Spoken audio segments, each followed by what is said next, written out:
Magandang araw, Bangsamoro. Assalamualaikum, mapiagay, Bangsamoro Autonomous Region in Muslim Mindanao. Tayo ay muling nagkita para sa isang makabuluhang episode ng BSU. Isang mapagpalang araw, friends, at isang mapagpalang araw rin sa ating mga manunood. We are back to another episode of BSU. Ako po si Siti Hapsada Tuali Maganaka. At ako naman si Firdaus S. Abdullah.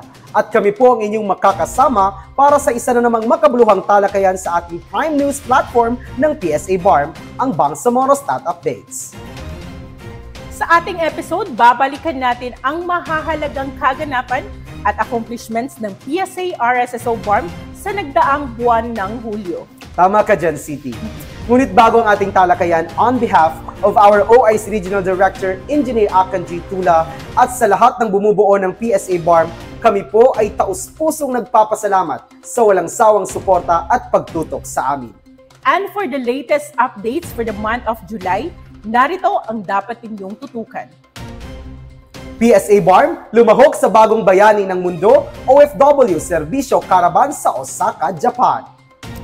Press conference on BARM Inflation Report para sa buwan ng Hulyo, matagumpay na naisagawa.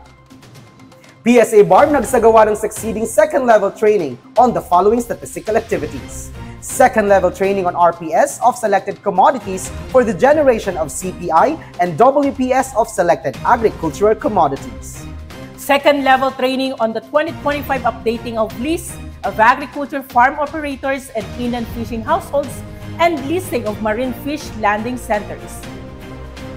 2025 second quarter regional data review on agricultural statistics.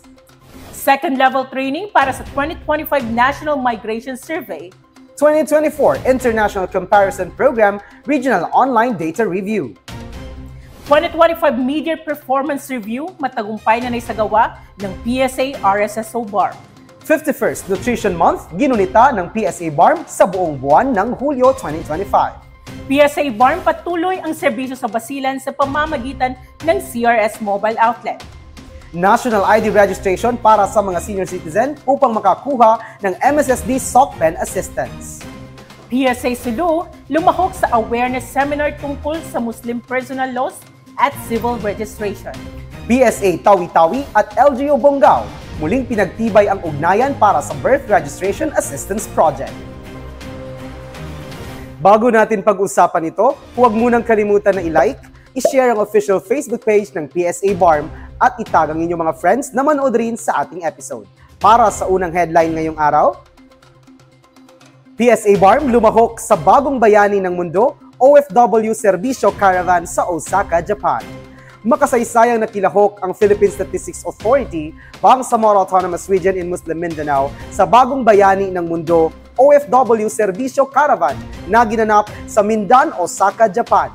Ang aktibidad ay inorganisa ng Consulate General Osaka, Labor Section at Migrant Worker Office or MWO sa pakikipagtulungan ng iba't ibang ahensya ng pamahalaan tulad ng PSA, Pag-ibig, PhilHealth, SSS, Land Bank of the Philippines at iba pa. Kinatawan ni Mr. Bolkia Dumama, Registration Officer 3, ang PSA RSSO BARM bilang isa sa mga registration kit operators. Layunin ng aktibidad na dalhin ng mas malapit sa mga overseas Filipino workers sa Japan ang mahalagang serbisyo tulad ng National ID Registration, e-Phil ID releasing, demographic data updates at paglalabas ng civil registry documents. Mahigit 500 OFW ang nakilahok at nag-avail ng iba't ibang serbisyo mula sa pamahalaan. Matagumpay na naisagawa ng PSA RSSO BARM ang online press conference patungkol sa inflation rate sa rehiyon para sa buwan ng Hunyo taong kasalukuyan na ginanap noong July 11, 2025. Ipinresenta ni Engineer Akan G. Tula ang inflation rate sa BARM kung saan bagyang tumaas ang inflation rate ng rehiyon noong Hunyo 2025 na nagtala ng negative 0.9%. Sa naturang aktibidad, inilunsad din ang pinakabagong segment nitong Stat Talakayan na naglalayong sagutin at talakayin ang mga tanong at isyong mula sa mga kalahok o ng mamamayan at magbibigay linaw sa mga manunood kung ano at paano gumagalaw ang presyo ng mga bilihin at maging ang epekto nito. Kabilang sa mga tagapagsalita, sina Ms. Camelia N. de Vera Dacanay, Chief of Macroeconomic Planning Division or MEPD ng Bangsamoro Planning and Development Authority, na siyang personal na lumahok, at ni Mr. Gregorio E. Bacay III, Acting Area Director ng Bangko Sentral ng Pilipinas, Cotabato Branch, na siyang nakibahagi naman sa naturang talakayan online.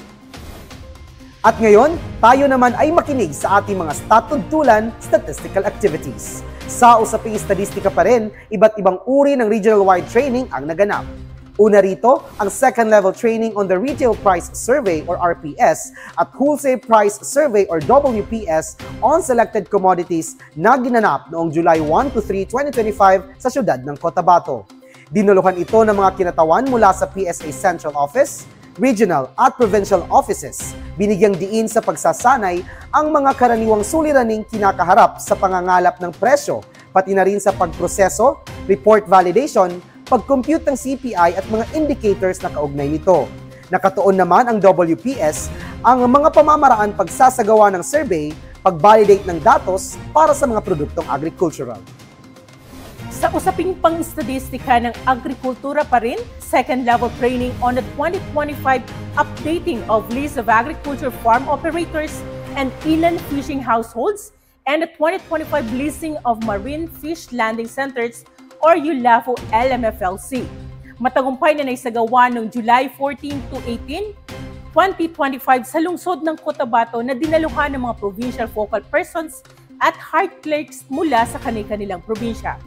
Layunin nito na palawakin ang kalaman ng mga kalahok upang mapabuti ang kalidad at kaugnayan ng statistika sa agrikultura at pangingisda sa rehiyon, sa pamamagitan ng mga updated o makabagong listahan ng mga agricultural farmer operators, inland fishing households, marine landing centers na magiging batayan ng mga survey samples tulad na lang ng agriculture and fisheries surveys at iba pa.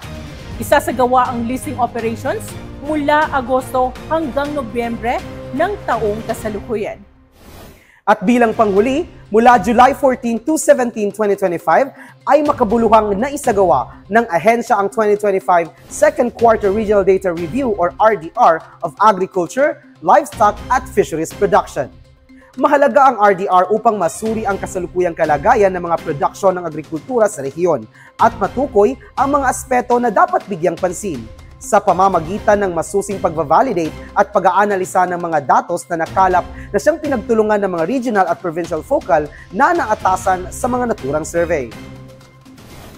Matagumpay ring naisagawa ng PSA BARM ang second-level training para sa 2025 National Migration Survey or NMS mula July 28 hanggang August 1, 2025 sa Cotabato City. Pinangunahan ito ni Ginoong Ongkili A. Muhammad at ni Engineer Muhammad Haris B. Tuan ang pagsasanay na dinaluhan ng mga focal persons, team supervisors at statistical researchers mula sa Basilan, Lanao del Sur, Maguindanao del Sur, Maguindanao del Norte, Sulu, Tawi-Tawi at Special Geographic Area. Layunin ng NMS na malikom ang impormasyon tungkol sa paglipat o paggalaw ng populasyon sa Pilipinas. Makakatulong ito sa mga gumagawa ng polisiya upang makabuo ng mas epektibong stratehiya para mapabuti ang serbisyo at tulong sa mga lumilipat ng tirahan sa loob o labas ng bansa. Samantala, ginanap ang 2024 International Comparison Program or ICP Regional Online Data Review noong July 31. Dumalo rito ang Chief ng SOCD, Regional Focal Person ng ICP at mga Provincial Focal Person mula sa PSO Basilan for Isabela City and PSO Maguindanao for Cotabato City.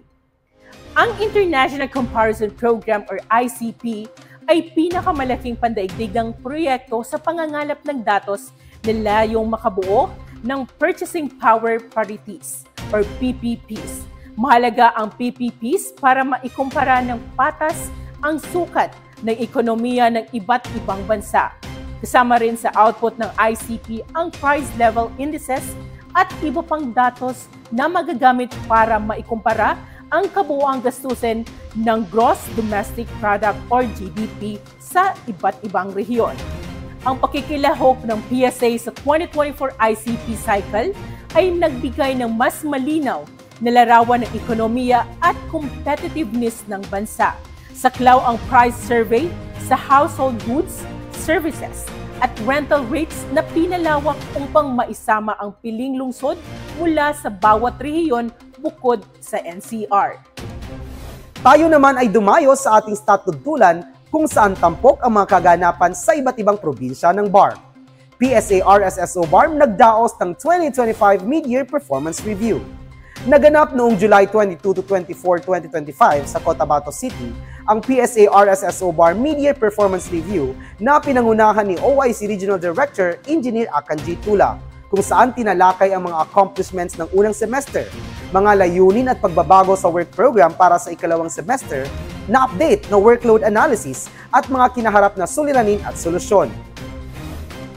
Ginunita ng PSA BARM ang 51st Nutrition Month sa buong buwan ng Hulyo 2025 na may temang sa PIPAN, sama-sama sa nutrisyong sapat para sa lahat. Ang taunang selebrasyon ay naglunsad ng malawak na programa na naglalayong itaas ang antas ng kaalaman at kalusugan sa mga kasapi ng PSA BARM. Kabilang sa mga aktibidad ang opening program, libreng bakunang para sa flu, cervical cancer, hepatitis at pneumonia, series of lectures tungkol sa basic nutrition, hypertension, diabetes, cancer awareness, mental health at stress management. At ang mga paligsahan tulad na lang ng Biggest Loser, Biggest Gainer at Healthiest Fit and Fab Employee kung saan masayang nakilahok ang mga empleyado ng PSA BARM. Tampok din ang kauna-unahang 51-kilometer virtual run using Strava, libreng almusal at health boodle fight kasabay ng kampanya para sa healthy lifestyle ng lahat. Nagsagawa rin ng outreach activity ang ahensya para sa mga senior citizen ng Poblasyon 1, Cotabato City. Sa mensahe ni OIC Regional Director Tula sa opening program, hinihikayat niyang unahin ang kalusugan araw-araw at sa lahat ng panahon. PSA BARM patuloy ang serbisyo sa Basilan sa pamamagitan ng CRS Mobile Outlet. Nagpatuloy ang pagbibigay serbisyo ng PSA BARM sa iba't ibang bayan ng Basilan sa pamamagitan ng CRS Mobile Outlet.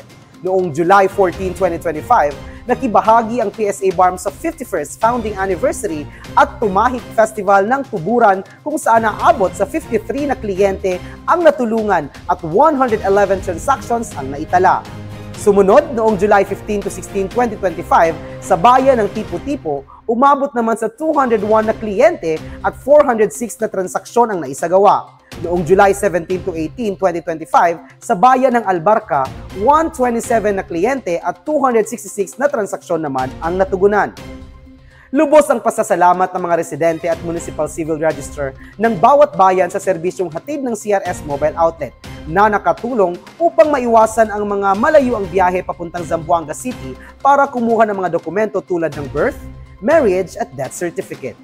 Ang sunod-sunod na operasyon na ito ay manifestation ng patuloy na dedikasyon ng PSA BARM na maghatid ng maaasahan, efficient at inklusibong serbisyo sa buong rehiyon.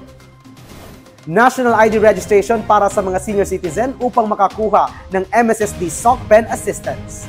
Nagsagawa ang PSA Sulu, katuwang ang MSSD BARM ng National ID registration sa bayan ng Omar noong July 17, 2025 na pinangunahan ng PhilSys Mobile Team para sa mga senior citizen na benepisyaryo ng SOCPEN program.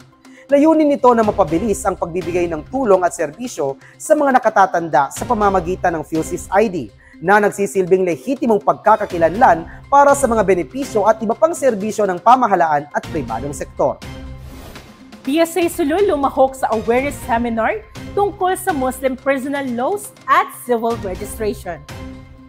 Noong Hulyo 24, 2025, naimbitahan ang PSA Sulu bilang resource speaker sa awareness seminar ng NCMF hinggil sa Presidential Decree 1083 o Code of Muslim Personal Laws at iba pang batas para sa mga Muslim sa Pilipinas. Ginanap sa Sumadja Hall, Patikul, Sulu. Kinatawan ni Statistical Specialist Tudor Wisa Jakang ang PSA Sulu at tinalakay ang Certificate of Registration of Authority to Solemnize Marriage or CRASM. at kahalaga nito sa civil registration ng kasalang Muslim. Layunin ng aktibidad na palakasin ang kaugnayan ng mga ahensya upang mapalawak ang kaalaman at pag-unawa sa Muslim personal laws at civil processes. PSA Tawi-Tawi at LGU Bonggao muling pinagtibay ang ugnayan para sa Birth Registration Assistance Project. Noong July 15, 2025, muling pinagtibay ng PSA Tawi-Tawi at LGU Bonggao ang partnership para sa Birth Registration Assistance Project o BRAP sa pamamagitan ng MOA signing sa Municipal Hall ng Bonggao. Layunin nitong palawakin ang inclusive at accessible civil registration services lalo na para sa mga indigenous peoples, marginalized sectors at GIDAs. Dumalo sina Mayor Jasper S. Quay at PSA Tawi-Tawi CSS Masil H. Mohammed Shah na kapwa nagpaabot ng dedikasyon na matiyak na ang bawat kapanganakan ay maitatala at kikilalanin ng pamahalaan. And now, we are on the most informative segment of BSU, ang Stat Tanungan. Tampok naman ngayong episode ang isa sa mga katanungan mula sa ating online audience sa nakalipas na episode. Kasama natin ang ating kaibigan sa field, Ms. Cherry May S. Guillermo, upang sagutin at bigyang linaw ang mga detalye nito. Che?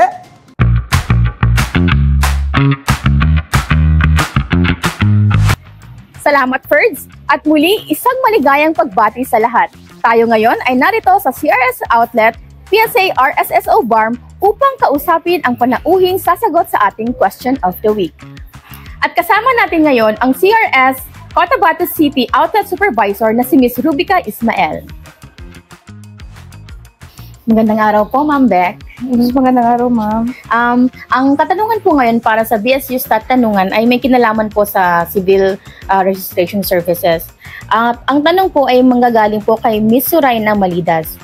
Ito po yung tanong. Ano po ba ang mga pangunahing requirement para makakuha ng birth certificate in security paper sa PSA? Depende po yan kasi dalawang klase po ang ating requester. Meron yung una is yung document owner mismo. Ang kailangan lang niya i-present sa atin is yung kanyang valid ID. Dapat po na valid ID. And then, yung isa naman, yun po yung authorized representatives. So, authorized representative, first po is dapat meron siyang authorization letter galing po sa document owner mismo. And then, photocopy po ng ID niya, and then photocopy ng ID nung nag-authorize, and then preferably, dalhin niya din yung original copy ng ID nung nag-authorize. And then, dapat po, meron tayong online appointment kasi isa po yun sa mga yung ginagamit po, yung pina-priority po namin using yung online appointment. Yun, pag wala po tayong online appointment bilang authorized representative, hindi po siya pwede mag-transact. So, dapat po meron siya either printed or yung nasa digital, ipakita lang sa amin, pwede yun siya. Basta ang pinaka-basic requirements doon is yung authorization letter, photocopy ng ID nung nag-authorize, at photocopy din po ng ID niya. And then, other requirements may be needed kung halimbawa, medyo in question yung kanyang nire-request. So, kumukuha kami ng another requirements if necessary. Okay po, Ma'am. Meron po tayong follow-up question po. Paano mag-book ng online appointment? Ma-cater pa rin po ba ang walk-in clients? Yes, ma'am. Sa pag-book po ng online appointment, meron po tayong link. Pupunta lang po doon sa may link using yung browser po natin. Yung link po is appointment.psa.gov.ph. So, nandoon po. Pero i-remind ko lang po yung mga mag-book ng appointment kasi meron po doon reminder na bawal po ang minor mag-book ng appointment. Pag hindi pa po nag-reach ng 18, hindi po pwede yun kasi ang pwede lang po mag-book doon is yung legal age na. And then, as to walk-in, meron po kaming kinikater na walk-in hanggang ngayon. Bali, ang walk-in po is dalawa ang kinoconsider namin. Yung isang walk-in, yung using national ID. Yung sa national ID, starting po ang catering noon is 12 noon pababa. Pwede siya. Pero sa national ID, ang pwede lang i-request is yung immediate family mo. Other than that, hindi pwede gamitin ang national ID as walk-in applicant. And then yung isa na sinasabi ko na walk-in din siya, yun yung mga emergency cases. Yung mga may urgent request or yung sa mga hospital. Kailangan lang nila mag-provide ng patunay na urgent nga talaga yun para makater sila ng walang appointment even wala yung national ID. Bale, proof of urgency lang ang kailangan. Okay po, maraming salamat. Ito po ma'am, last question. Gaano kadaming clients po ang kayang iserve ng opisina sa isang araw? Yung nasa-serve po namin kapag yung parang usual days is nagre-reach kami ng average of 500 in a day as to number of clients na nasa-serve namin. Pero meron din naman instances na kapag peak, usually yung mga updating ng mga pulis, yung mga purpose, umaabot kami, nagre-reach kami ng mga nasa-serve namin is nasa 700 to 800 in a day. Pero hindi naman siya araw-araw. So in the average of siguro 700, pumapalo siya.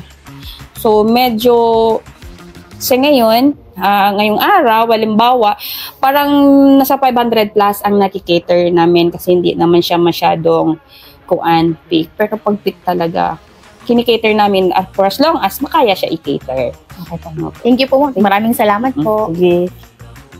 And there we have it. Maraming salamat, Ma'am Beck. At yan po muna para sa ngayon. Ako si Cherry May S. Guillermo para sa Stop Tanungan Q&A with PSA.